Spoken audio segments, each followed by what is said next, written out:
A few decades ago, a wave of child abuse allegations hit Northeast Ohio involving youngsters diagnosed with shaken baby syndrome. And today, many question those diagnoses, saying they've been led to innocent people being wrongfully convicted of abuse. 3 News investigator Rachel Polansky takes on the debate. When Lee-Ann Dunkle looks at her daughter, she sees a soaring athletic teen, an honor roll scholar. Certainly not a victim of shaken baby syndrome. My mom was holding her when they came in and took her. But once upon a time, that's all doctors saw.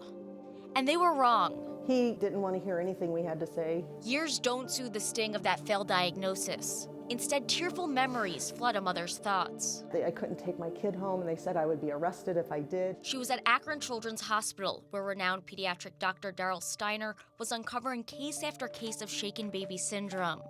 Today, it's a hotly debated science in both the medical and legal communities.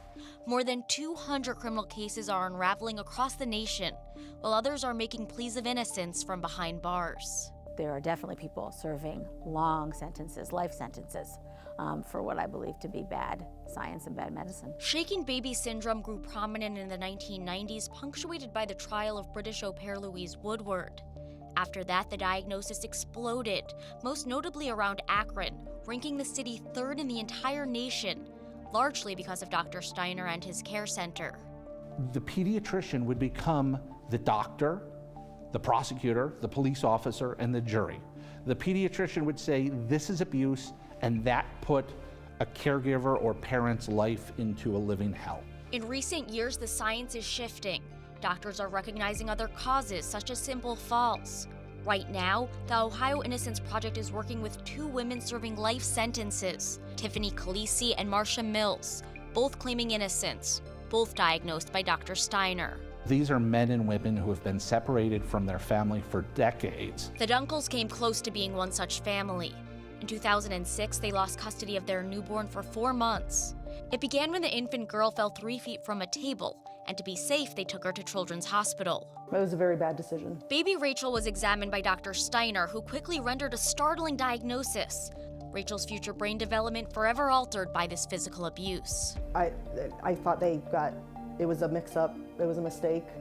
There was no way she was shaken. The diagnosis set in motion a series of events. Step 1, baby Rachel was taken away by Children's Services. What followed was months of court hearings and competing medical opinions. Finally, Goosebumps just talking about it now. a judge ruled in the Dunkles' favor. They got their baby back, but nothing else. Not even an apology. It's like it happened for no reason. It's why the Dunkles want to tell their story about shaken baby, to help others wrongly accused. I just never knew how easy it was for someone to take your child from you. So are falls and pre-existing medical conditions being misdiagnosed as child abuse? We talked with Dr. Steiner, who said, quote, "I'm retired and I've forgotten everything prior to 2016.